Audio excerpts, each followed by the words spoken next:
Bonjour à tous et bienvenue à Madagascar. Aujourd'hui, nous sommes en compagnie de Jackie de Festive Madagascar, mais pas seulement. Il va vous présenter nos intervenants qui seront là lors du live, qui vont nous présenter une plantation de vanille. Donc voilà, je laisse la parole à Jackie, nous pouvons y aller. Bonjour, donc Jackie Jaya, je suis un réceptif à Madagascar, réceptif touristique depuis maintenant une quinzaine d'années. J'organise des programmes plutôt spécifiques, un peu en dehors de ce qu'on peut proposer dans les catalogues de voyage à Madagascar, plutôt à la demande, que ce soit des raids en buggy, en quad, mais également des randonnées pédestres ou du nautique ou tout simplement des visites culturelles de l'ensemble du pays. On essaye d'être assez innovant et bien sûr, nous avons essayé d'être le plus près possible du tourisme responsable et nous exploitons un concept, nous développons un concept qu'on va mettre en place en 2022 qui est en fin de compte des rencontres entre les touristes et les producteurs de matières premières végétales issues de Madagascar, tout ce qui est filière naturelle et leurs bienfaits. Alors, ça veut dire les découvertes des méthodes de culture, leur transformation, les utilisations traditionnelles qu'on en fait, et tout ça dans les ingrédients alimentaires, dans les crèmes de peau, dans la décoration.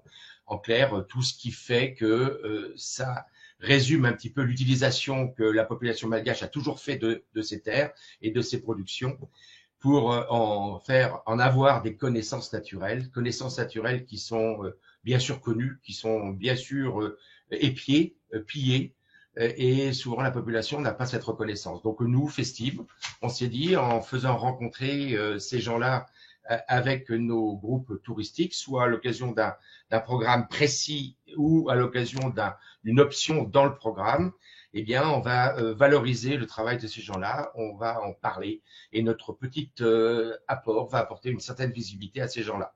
Donc aujourd'hui, on va commencer par le programme phare qui est la vanille. La vanille, c'est Madagascar, ou Madagascar, c'est la vanille. Et donc notre premier programme, c'est la vanille. Comment on obtient la vanille. Et puis après, dans nos programmes, on pourra apprendre comment la reconnaître, comment savoir que c'est la bonne qualité, comment elle est meilleure, pourquoi elle sent bon et quand est-ce qu'elle sent bon, quand est-ce qu'il faut l'acheter, quand est-ce qu'il faut la consommer. Donc voilà globalement, et j'aurai le plaisir de répondre à toutes vos questions, bien sûr, ultérieurement, après la suite de ce programme qu'on va enchaîner pour vous. Alors, nous nous rendons au domaine. Bonjour Dina, bonjour Mirana.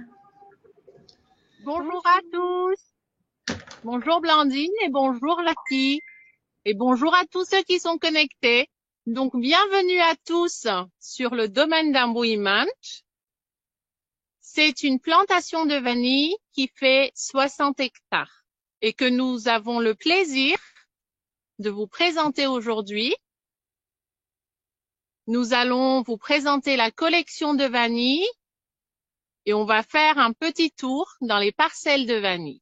Génial, alors on peut y aller, c'est parti. C'est parti.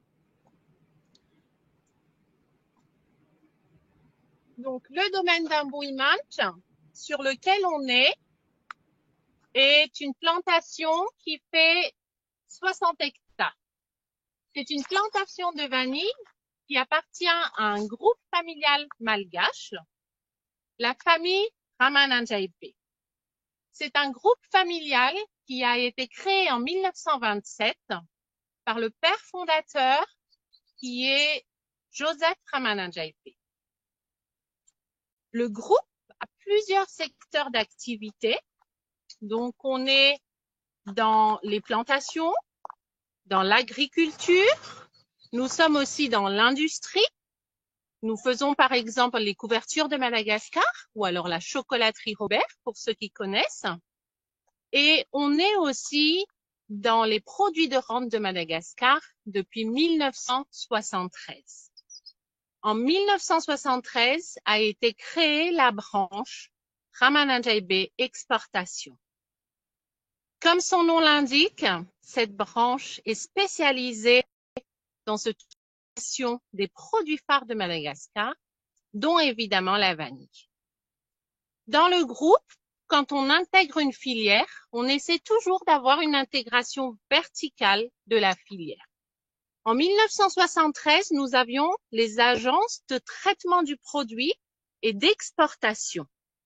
En 1980, Ramanathaibé Exportation est le premier à mettre en place une unité d'extrait de vanille pour que Madagascar puisse exporter soit des gousses, soit des extraits. Et en 1980, on voulait s'assurer la base de l'intégration en faisant l'acquisition des 60 hectares de terrain, donc qui est devenu le domaine d'Ambouimanch. Quand on a mis en place le domaine d'Ambouimanch, un certain nombre de mesures ont été suivies. Fin des années 1990, la filière vanille était à un tournant, c'est-à-dire qu'on a libéralisé la filière, puisqu'auparavant, la filière était régie par l'État et avait une caisse de stabilisation. Dans les années 90, il y a eu la libéralisation et c'était aussi dans ce cadre que nous voulions et tenions à mettre en place sur cette plantation. On a acquis le terrain en 1998 et la première recommandation était la culture zéro. On a donc commencé par enlever tout ce qu'il y avait sur la plantation jusqu'à l'herbe de couverture et dessoucher tous les arbres. Tout ce que vous voyez aujourd'hui sur la plantation a été planté un à un. Les premiers tuteurs que l'on a plantés ont été plantés en 2000, puisqu'on a mis 2 ans, de 98 à 2000, pour tout défricher. Et c'est à partir de 2000 qu'on a commencé à planter nos premières lianes de vanille. Je vous explique tout ça parce que c'est important de comprendre l'historique de la plantation pour encore mieux l'apprécier. Quand on commence à planter des lianes de vanille, normalement, on attend 3 ans avant de pouvoir récolter. En 2000, en 2001, en 2002, nous avons planté et fin 2003, nous étions à environ 26 000 pieds de vanille sur la plantation. Comme cela faisait 3 années après le début, en 2004, nous espérions récolter notre première récolte. Malheureusement, nous avons eu un cyclone. Les 3/4 de notre plantation étaient couchés. Nous ne nous sommes pas découragés pour autant. On s'est retroussé les manches et avons continué à planter. 2005, 2006, 2007, nous étions aux 3/4 de la plantation qui était plantée de lianes de vanille avec à peu près 86 000 pieds. Si vous comptez bien, de 2004 à 2007, nous comptons 3 années. Nous espérions enfin la récolte tant espérée. Malheureusement, nous avons eu 2 cyclones en 2007. Nous avons dû nous remettre en question et on s'était rendu compte que les recommandations qui nous avaient été données, à savoir par exemple tout enlever, étaient de mauvaises recommandations. Nous avons donc décidé, à partir de 2008, de mettre une pépinière pour pouvoir essayer de remettre en place l'environnement naturel des plantations traditionnelles de vanille. Mais aussi, comme nous avons beaucoup dessouché et défriché, certaines parties de la plantation se sont retrouvées à nu. Vous ne le voyez pas tout de suite, on le verra un peu plus tard, mais nous ne sommes pas loin de la mer. Donc nous avons en permanence une brise marine soufflant sur la plantation. C'est très agréable pour les humains, mais pour les terrains, ça peut dessécher. Nous nous sommes donc retrouvés avec certaines parcelles qui n'étaient plus adaptées à la culture de la vanille, qui nécessitent un ombrage assez important. Comme certaines de nos parcelles n'étaient plus adaptées, nous avons dû diversifier nos produits, donc planter des pieds de girofle, de la cannelle, des ananas Victoria, du 4 épices sur d'autres parcelles. Voilà pourquoi lors de la balade sur les parcelles tout à l'heure, vous verrez aussi d'autres épices de Madagascar que la vanille. Comme hier, je vous ai donné rendez-vous avec une fleur, on va tout de suite commencer par la fleur de vanille.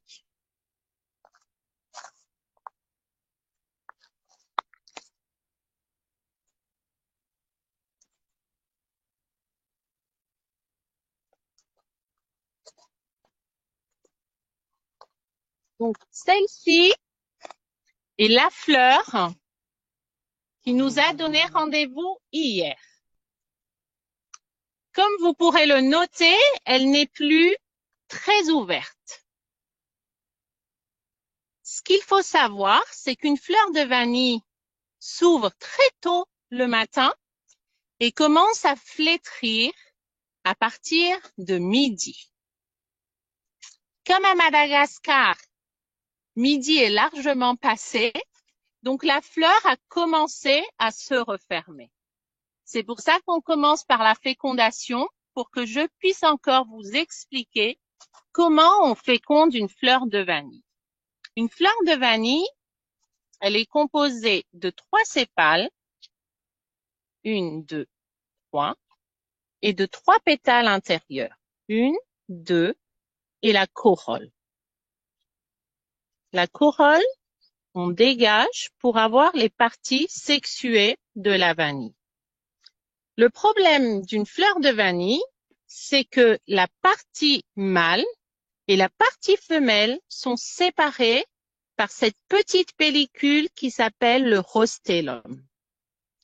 Pour féconder la fleur, nous devons remonter le rostellum pour mettre en contact la poche de pollen avec la partie qui est en dessous.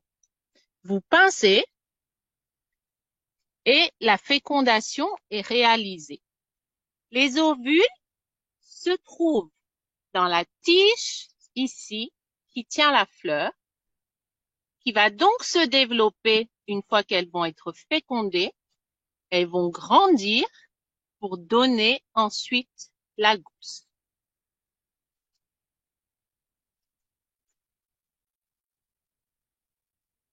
Je crois que Blandine avait une petite question par rapport à la gousse. Alors, j'ai une petite question, en effet. Ce serait de savoir pourquoi est-ce que c'est fait à la main, donc l'étape de la fécondation que vous venez de nous montrer. La fécondation d'une fleur de vanille se fait naturellement uniquement au Mexique. On a souvent l'habitude de dire que la vanille est la reine des épices. La fleur de vanille est une vraie princesse avec tous ses caprices. Non seulement elle s'ouvre tôt le matin et se flétrit à partir de midi, c'est-à-dire que sa durée de vie n'est même pas de 24 heures. Mais en plus, la fleur de vanille ne tient à se faire visiter que par une abeille qui est très spéciale, qui s'appelle la mélipone. Comme de nombreuses fleurs. Alors, j'ai l'image qui s'est figée. Est-ce que Jackie est toujours parmi nous? Bien sûr, et je suis ça avec intérêt. On apprend vraiment tous les jours, même si on fréquente et on vit autour de la vanille ou avec la vanille. Vraiment, c'était passionnant. Dommage que ça se soit arrêté. On était pris par le roman. Et puis, Dean nous fait des images. La fleur est une princesse. Ouais, bravo, c'est bien, c'est super. Alors, on attendait la suite parce que une princesse, ça a toujours une grande histoire, une princesse. Donc, on a les 2 premières phases. Il lui faut une abeille spéciale. Elle ne vit pas 24 heures. Voilà. Pas facile de prévoir l'avenir avec une princesse qui vit que 24 heures. Exactement. Je crois qu'elle revient. Tout à fait. Je pense qu'elle est revenue. On va aller les chercher et on va aller chercher cette suite d'histoires. Bon, Dean, on veut la suite de la princesse. Hein. Il faut savoir, on veut savoir ce que va devenir la princesse. Hein. Bon, attention, là, on est tous en Ben, je attente. n'avais pas prévu qu'elle était si princesse à ce point pour en plus me couper quand quand je parle d'elle. Absolument. Donc, je vous disais que c'est une vraie princesse. Donc, elle s'ouvre très tôt le matin et à partir de midi, elle commence à se flétrir. La fleur de vanille a donc une durée de vie de moins de 24 heures. Comme de nombreuses fleurs, elle souffle des phéromones pour attirer uniquement la mélipone. Donc, si vous avez une mélipone dans les parages, la fleur de vanille est fécondée. Si vous n'avez pas de mélipone, la fleur de vanille n'est pas fécondée et nous n'avons pas de gousse. On va se diriger tout doucement vers la vanille mexicaine, puisque c'est la variété qui est fécondée naturellement par la mélipone. La mélipone n'existant qu'au Mexique. Ce qui nous a sauvés, c'est que en 1836, un petit esclave réunionnais, un jeune homme en pleine adolescence, a découvert tout à fait par hasard la méthode de fécondation de la vanille. Cet esclave s'appelait Edmond. Edmond appartenait à un maître féru de botanique. Il travaillait donc dans les plantations de vanille à La Réunion. Un jour, Edmond se fait disputer par son maître et se fâche. Il se débarrasse et balance ses outils dans la plantation. 9 mois après, il repasse au même endroit, découvre les gousses de vanille et se remémore l'incident avec son maître. En faisant différents essais, il découvre ainsi la manière de féconder la fleur de vanille. Comme je vous ai montré tout à l'heure, la fleur de vanille a la partie femelle en dessous et la partie mâle sur un même support, comme un pistil qu'on appelle l'anther pour la vanille. Ces deux parties ne peuvent être en contact à cause du rostellum qui les sépare. Tout à l'heure, on a remonté le rostellum pour mettre en contact ces deux parties. C'est le geste que nous refaisons campagne après campagne à Madagascar. Pour en revenir à Edmond, son maître était si heureux qu'il lui a donné sa liberté. Il a été baptisé du nom d'Edmond Albius, puisqu'Albius, en créole, signifie la couleur jaune pâle, comme la couleur de la fleur de vanille. C'est la petite histoire de la fécondation. On l'attribue bien volontiers à Edmond Albius parce que l'histoire est belle, même si un chercheur belge du nom de Charles Morens a découvert la fécondation de la fleur de vanille en milieu de laboratoire en 1833. Je vous laisse le choix de choisir l'histoire qui vous convient, même s'il faut notifier que la méthode de Charles Morens n'est pas reproduisible dans la nature, alors que celle d'Edmond Albius est encore celle que nous faisons aujourd'hui. Ce qu'il faut savoir, c'est que si en moyenne Madagascar exporte environ 1500 tonnes de vanille tous les ans, alors des fois ça peut aller jusqu'à 2000, voire plus, des fois un peu moins, suivant les saisons et suivant les cycles de la vanille. Pour obtenir cette moyenne de 1500 tonnes, il faut au moins 40 millions de fécondations. Je vous laisse imaginer le nombre de fois que les marieuses, on les appelle comme ceci, que les marieuses font pour pouvoir avoir les gousses de vanille verte qui ensuite sont préparées et une fois arrivées chez vous, donnent les belles gousses noires gourmets que vous consommez. Je vous présente la variété mexicaine, qui est la variété qui a été introduite.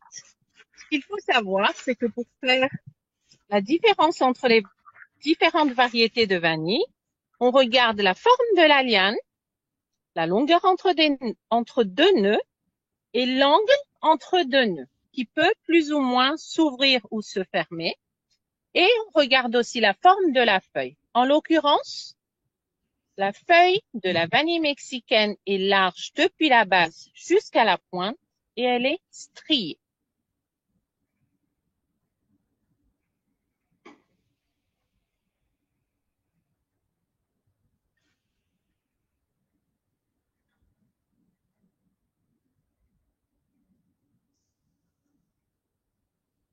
Madagascar a également une variété de vanille sauvage. Je vous la présente ici. Vous notez directement que les lianes sont tout à fait différentes. Elles sont beaucoup plus costauds. Elles ont des canaux de part et d'autre. Là, vous avez les racines aériennes qui servent de crampons. Et la longueur entre deux nœuds est non seulement grande, mais l'angle ici entre deux nœuds est un angle très ouvert qui est un angle plat.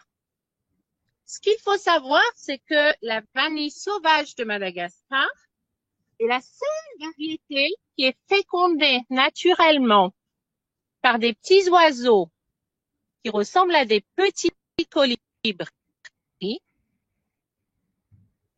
et qui ne nécessitent pas d'intervention. Là, ce sont les gousses de la vanille sauvage.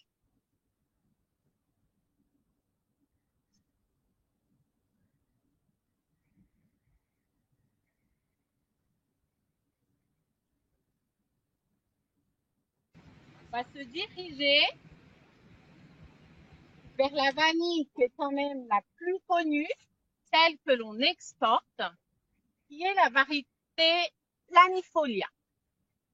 La Planifolia, qui s'appelle aussi ici la fragrance ordinaire. C'est une fleur de fragrance ordinaire que nous avons fécondée tout à l'heure. La fragrance ordinaire, c'est celle qui est le plus plantée à Madagascar. Les caractéristiques de la liane, vous notez une liane beaucoup plus fine, les feuilles qui sont larges depuis la base jusqu'à la pointe, plus souples et toujours striées.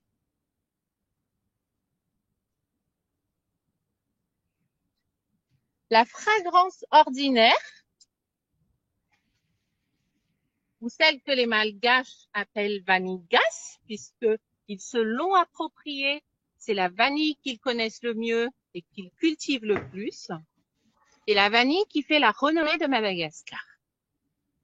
Tout simplement parce que c'est cette variété qui a le plus large spectre olfactif et gustatif.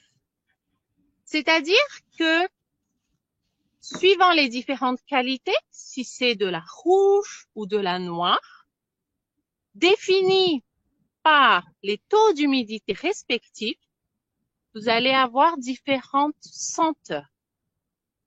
La vanille issue de la fragrance ordinaire peut vous donner des notes totalement végétales, comme le foin, parfois cireuses, parfois animales, comme le musc, peut aussi vous offrir des notes très sucrées, telles que le caramel, voire fruitées, ou quand il s'agit de gousses noires ou de gourmets, vous offrir des notes totalement chocolatées et très boisées. C'est parce que la vanille de Madagascar peut offrir un spectre aussi large, niveau olfactif et gustatif, qu'elle est appréciée de tous. aussi bien par les industriels alimentaires que les chefs cuisiniers et pâtissiers, que les grands parfums. Avant d'aller dans les parcelles,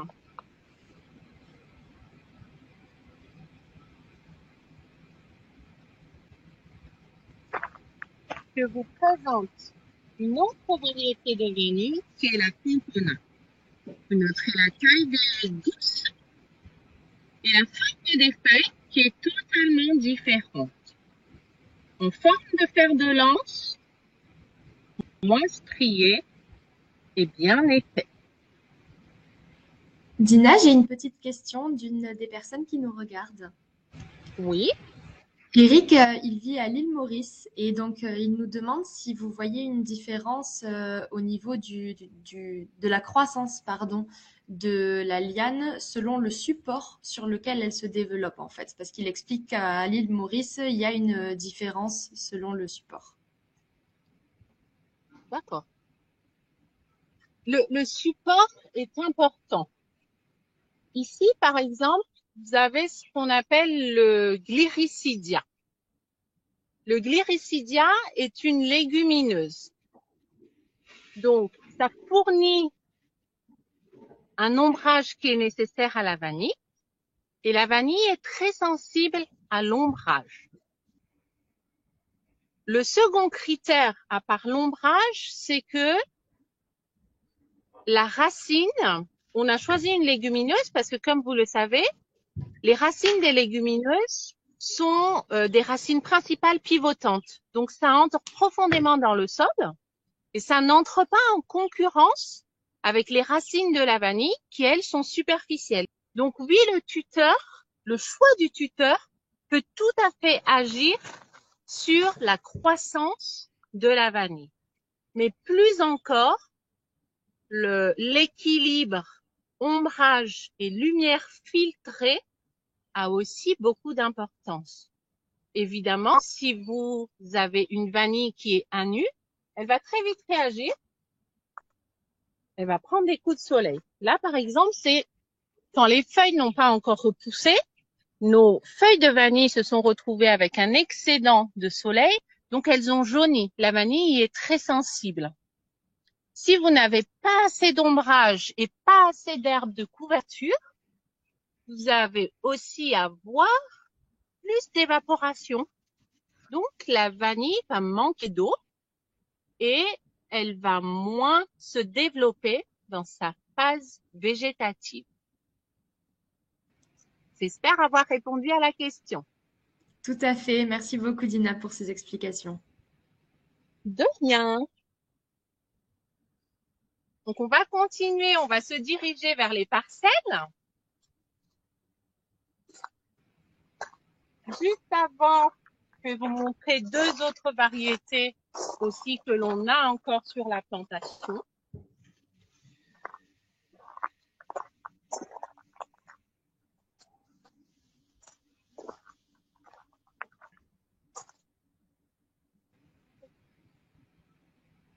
Alors oui, peut-être qu'il est important d'expliquer que nous sommes sur une plantation témoin, vous me disiez. C'est pour ça que chaque variété est très éloignée l'une de l'autre, en fait. Alors là, en fait, les variétés que l'on a sont un peu regroupées pour la présentation autour du bungalow principal que vous avez vu derrière nous tout à l'heure. C'est vraiment sur la partie jardin d'ornementation et de démonstration. Ça nous fait toujours plaisir quand les gens viennent de pouvoir leur montrer le maximum, même s'ils n'ont que très peu de temps pour la visite. Donc là, par exemple, c'est une autre variété de vanille et avec la forme de la fleur qui est différente. Je vais vous refaire la fécondation parce que sur une fleur plus grande, on note mieux. Donc, on enlève la corolle. Cette corolle, normalement, elle est récupérée par les marieuses et elle est mise dans leur poche. Ça permet de comptabiliser le nombre de fleurs fécondées à la journée. Après l'explication, vous allez mieux identifier justement le rostellum, qui est cette pellicule qui empêche la partie femelle et la partie mâle de la fleur d'être en contact. La fécondation manuelle consiste à remonter ce rostellum et à rabattre les poches de pollen.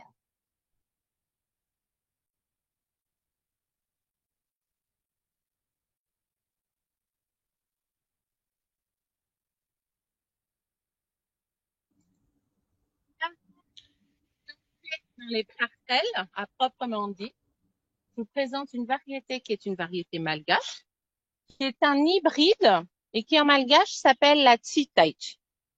Tout simplement, Tsitaich en malgache veut dire l'indifférente, parce que cette variété de vanille a des capacités de résistance aux conditions climatiques difficiles et aussi aux maladies. On va se diriger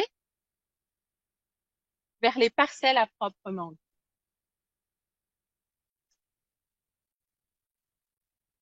Nous partageons avec vous les fleurs qu'on appelle les boutons d'or, les orchidées, ou alors des danseuses espagnoles, comme on les appelle aussi, puisqu'on est en pleine saison de floraison des orchidées.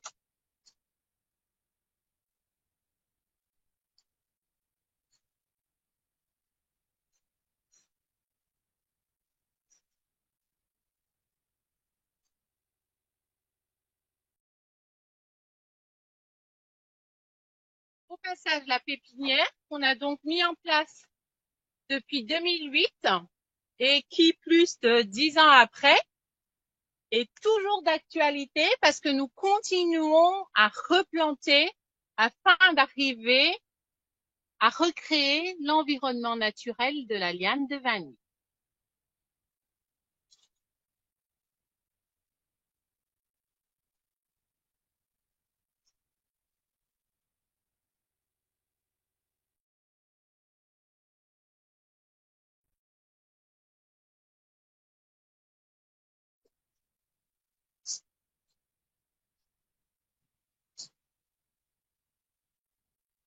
Donc, comme vous l'aurez noté, dans une parcelle de vanille, les lianes sont vraiment plantées plus rapprochées.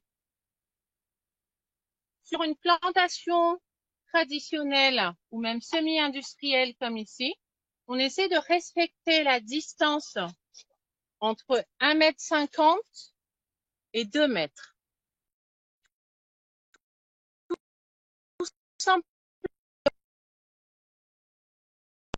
Donc, le seul moyen que l'on a de lutter contre ce qui peut être maladie ou invasif, c'est la solution mécanique.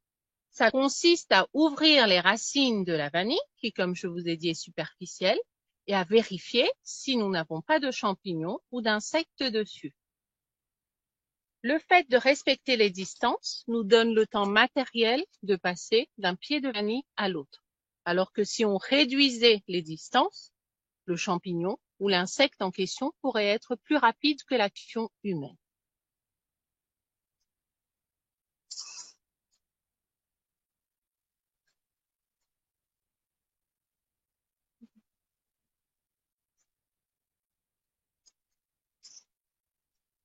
Juste pour que vous réalisez que nous sommes en pleine période de floraison actuellement. Donc, vous avez beaucoup de fleurs dans la plantation. Ce qu'il faut savoir également, c'est que entre la fécondation de la fleur et le moment où on récolte la gousse, il se passe 9 mois. Donc, je vous donne rendez-vous dans 9 mois ici pour que vous puissiez justement venir découvrir la gousse.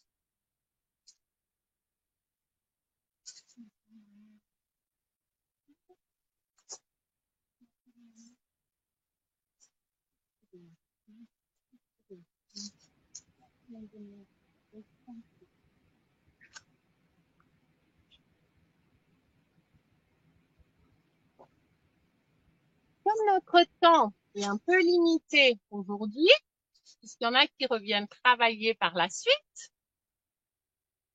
on va passer la plantation traditionnelle. Mais comme on a dit tout à l'heure, la liane de vanille, si les conditions sont remplies, elles vont grandir de 30 cm en moyenne tous les mois. Soit elle va suivre les branches des tuteurs, soit elle va ramper sur le sol, auquel cas ce sera difficile pour elle puisque l'humidité remontant de l'herbe de couverture va la fragiliser. Sur le domaine d'embouillement, nous effectuons ce qu'on appelle le bouclage. Le principe est de repasser la liane au niveau du sol. Pour que la liane puisse effectuer de nouvelles racines adaptées à se nourrir, on enlève les 3 feuilles et les 3 racines aériennes qui correspondent au passage contre le sol. Christian est allé un peu vite. Il a fait attention au côté ventre et au côté dos. Le côté ventre de la liane devant être protégé et posé contre le sol. On recouvre d'un paillage pour retenir l'humidité et ainsi stimuler les nouvelles racines à sortir. Comme les racines aériennes ne peuvent pas encore s'accrocher au nouveau tuteur, on aide la liane avec un lien végétal. Ainsi, les nouvelles racines qui vont se développer ici vont nourrir cette partie de la liane. Plus vous allez faire de bouclage, mieux votre liane sera nourrie parce qu'elle aura développé un réseau racinaire secondaire. Mais mieux elle se portera également parce que plus elle sera accrochée au sol. Le bouclage se fait donc régulièrement tout au long de l'année. Aujourd'hui, vous voyez que la plantation n'est pas encore très ombragée puisqu'on a effectué l'élagage des tuteurs pour pouvoir justement donner plus de lumière. Dans une plantation de vanille, vous avez toujours de quoi faire. Quand vous ne plantez pas, vous bouclez. Quand vous ne faussez pas l'herbe de couverture qui protège les racines, vous allez élaguer. Entre-temps, évidemment, arrivent les fleurs que vous allez féconder et 9 mois après, les gousses que vous allez récolter. À partir du moment où vous récoltez, vous passez à l'étape de préparation qu'on vous invite à venir voir à Madagascar. On va prendre la sortie de la parcelle.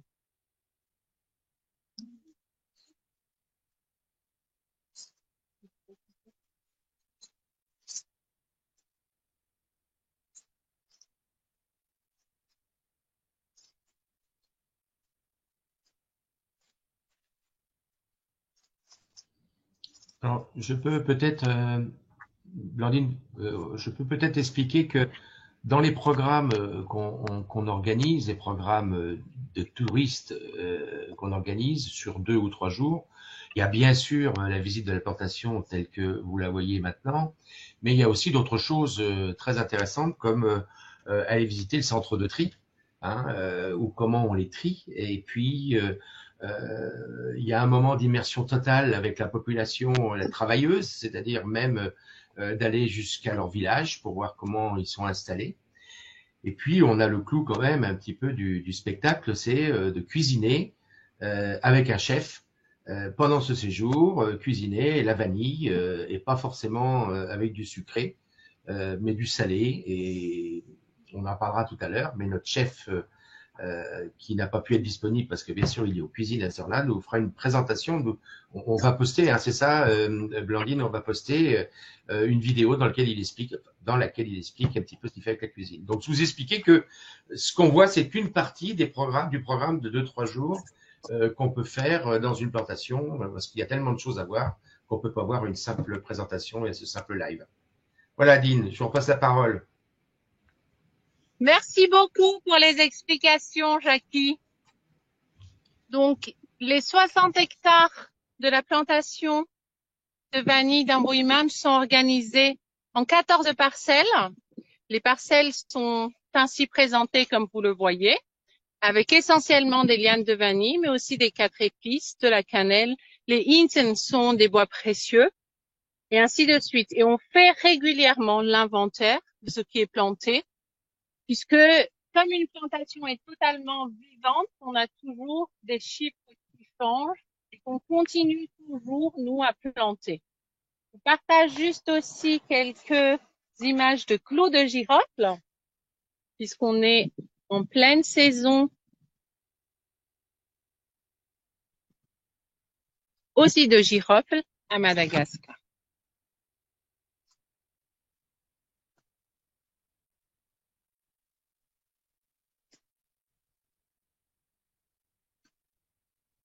Si plus personne n'a de questions, on va revenir au bungalow principal pour qu'on puisse quand même vous présenter quelques plats que nous proposons, puisque à la fin de la visite de la plantation que nous proposons, nous offrons les repas à la vanille. Donc Madagascar a quand même quelques plats parfumés à la vanille. Pour ceux qui souhaitent rester plus longtemps, nous avons mis en place des lodges pour pouvoir prolonger l'immersion dans le monde de la vanille. Ainsi, on offre la possibilité de rester 2, 3, 4 jours, suivant l'envie, à ceux qui désirent rester plus longtemps avec nous.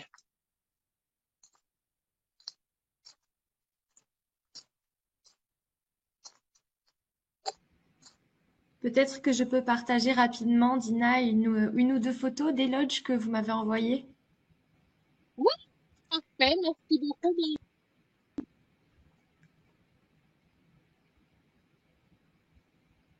Vous allez voir que nous allons être juste à côté de ces lodges pour avoir la présentation des plats à base de vanille que vont nous montrer Dina et Mirana. Pardon.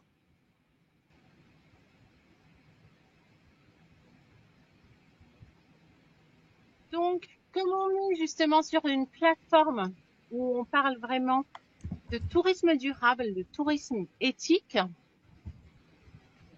Alors, j'ai un petit souci de réception ici. Ah, voilà. C'est bien ce qu'il me semblait. Je pense qu'elles vont se reconnecter d'ici une petite minute comme tout à l'heure. Jackie, en attendant, je vous passe la parole.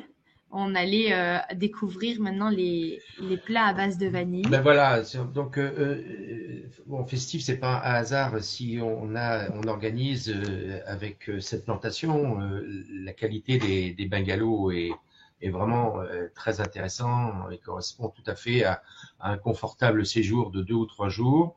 Et comme je vous l'ai dit précédemment, avec pas que la visite de la plantation, il y a tout un échange avec les gens qui font aussi cette vanille, qui souvent ne rencontrent pas les gens qui sont l'acheteur final. C'est-à-dire qu'en clair, ces gens fabriquent de la vanille, mais ne savent pas qui au bout du monde l'achète cette vanille. Et bien, nous, on va amener ces acheteurs lointains, et bien d'abord eux pour comprendre comment ça fonctionne, et ensuite pour qu'il y ait cet échange avec la population. Allez, Dine, on repart. Merci beaucoup, Jackie. C'est tout à fait le sens, justement, des découvertes qui sont proposées.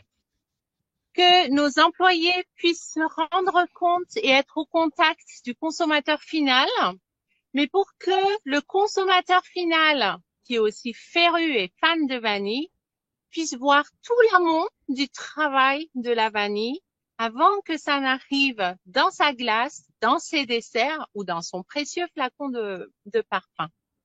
Et comme c'est le tourisme n'est pas du tout notre cœur de métier, nous, Ramadan Jaibe Exportation, c'est une activité de diversification.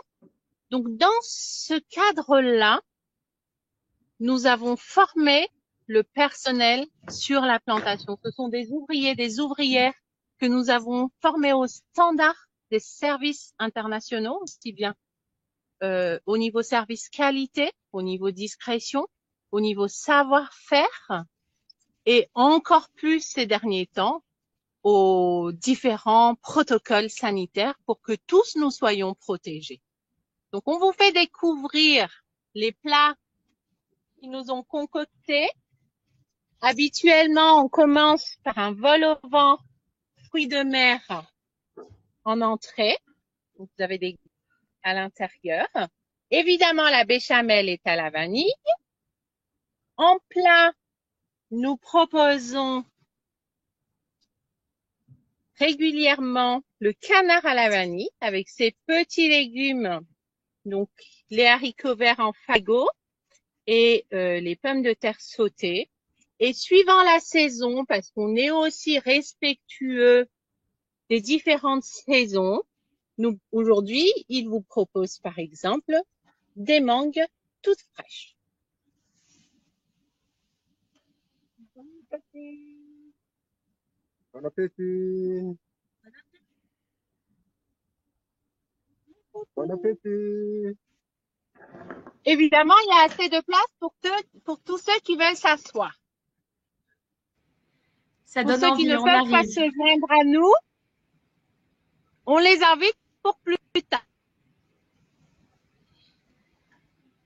Génial, merci beaucoup Dina. Je pense que on arrive au bout de cette visite. On va redonner la parole à Jackie, mais en tout cas, je tenais à vous remercier vraiment infiniment pour cette visite riche en apprentissage.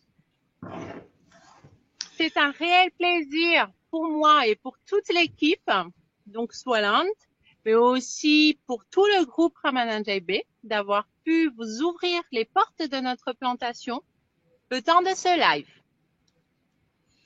Merci beaucoup, Dean. Merci, c'était vraiment très très bien, très clair, très bien expliqué. Ça donne vraiment envie de venir et on va proposer et on propose déjà ce programme et qui est ouvert et prêt pour 2022. Donc, dans tout, si des auditeurs sont intéressés, eh bien qu'ils prennent contact avec moi. Je ne vous vois pas, Jackie. Est-ce que vous avez la caméra coupée? Ah oui, c'est vrai, j'ai fait une mauvaise manip, à mon Il avis, n'y a ça pas va de revenir. souci, Voilà, voilà, vous êtes désolé. là. Bon, je vais apporter un petit peu le mot de la fin, qui est ce reportage à l'illustration, une illustration de ce que Festive veut proposer. C'est-à-dire qu'en clair, la connaissance du produit, des produits malgaches, le respect de la connaissance traditionnelle, découvrir, rencontrer et à la fois échanger. Et donc ça, c'est le programme Vanille. Mais sachez qu'on a une multitude d'autres programmes à proposer, comme le chocolat, exceptionnel, le café, exceptionnel, la girofle, tout ça, on l'a à Madagascar, les algues, il y a des choses à faire avec les algues. Vous savez que Madagascar va devenir peut-être un des plus gros producteurs d'algues dans les années à venir, parce que les côtes le permettent. Et là, il y a des choses avec les algues aussi extraordinaires à tous les niveaux, cosmétiques, médicales, huiles essentielles aussi. Et puis, après, il y aura les produits bien plus spécifiques et plus endémiques, comme le baobab. Le baobab, est-ce qu'on sait qu'un baobab a des fruits, que ces fruits, il y a des graines, et que ces graines donnent des huiles végétales très intéressantes, suivant bien sûr des règles qui sont, puisque le baobab est dans la liste CITES des produits protégés à Madagascar, mais on peut quand même le travailler en local et faire plein de choses. Et le baobab, c'est exceptionnel, cet arbre et ses fruits, ces gros fruits là, qui ressemblent à des noix de coco. Voilà. Et le ravenal, par exemple, le ravenal, c'est la plante de Madagascar. S'il y en a des millions et des millions, mais personne ne sait que dans le ravenal, il y a des anti-âges, il y a des produits anti-âges très très connus et bien supérieurs à d'autres sur le marché actuellement. Et puis dans le ravenal, il y a quelque chose d'exceptionnel, c'est qu'il y a une couleur bleue naturelle, bio, et qu'avec ça, on peut faire des colorants et on peut faire plein de choses de coloration bleue. Voilà. Alors après, plus manuel, vous avez le sisal dans le sud, où on visite des exploitations de sisal et puis on travaille avec les professionnels locaux pour extraire la fibre, la faire sécher et puis tisser sa propre création en sisal. Je crois que je pourrais vous en parler pendant très longtemps. Les huiles essentielles, les plantes médicinales, tout ce qui est cosmétique, toute la décoration de la peau, le parfum, les ingrédients alimentaires, et puis la bioconstruction, puisque maintenant, avec le végétal, on va de plus en plus dans la construction de produits qui aident à l'isolation phonique, thermique. Voilà. Donc, Festive va développer ces programmes à la demande. Ça sera soit un programme spécifique où on ne fera que ça, genre de stage, soit à l'occasion d'un voyage dans le sud où vous allez découvrir le sud historique et le sud extraordinairement oublié. Eh bien, on ira dans une plantation de cisalle pour faire du tissage. Voilà. Ça peut être un programme dans le programme ou ça peut être un programme spécifique. Donc voilà ce que Festive va présenter et peut déjà présenter, puisque tous ces endroits, on les connaît et on les a dans nos références. Et il suffit que vous demandiez, voilà, je veux faire ça, ça, ça. Et nous, on vous le fera. C'est Festive. Génial, merci beaucoup Jackie. On va dire au revoir à tout le monde. Merci à vous également pour avoir supervisé l'organisation de ce live qui était vraiment super. Donc voilà, merci à vous et à très bientôt. Et on va aller retourner dire au revoir également à Dina et Mirana. Si elles nous entendent, elles sont peut-être plus là. Non, mais moi, je sais ce qu'elles font. Elles sont en train de manger les plats qui ont été préparés. Et elles ont bien raison parce que ça c'était bien un peu du gâchis de les laisser là en plein soleil.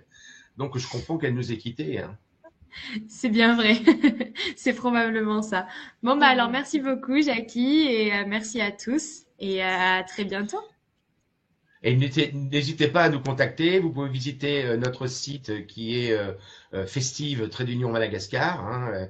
Vous allez voir, c'était conçu comme un livre et on feuillette les pages et on choisit son programme.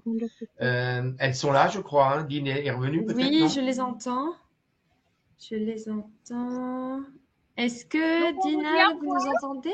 Et à bientôt. Super. Bon, on vous voit pas, mais on a le son. Donc merci beaucoup et à très bientôt. Et merci d'avoir été avec nous. Merci encore à tous. Au Au revoir. revoir, bon après-midi. Au revoir.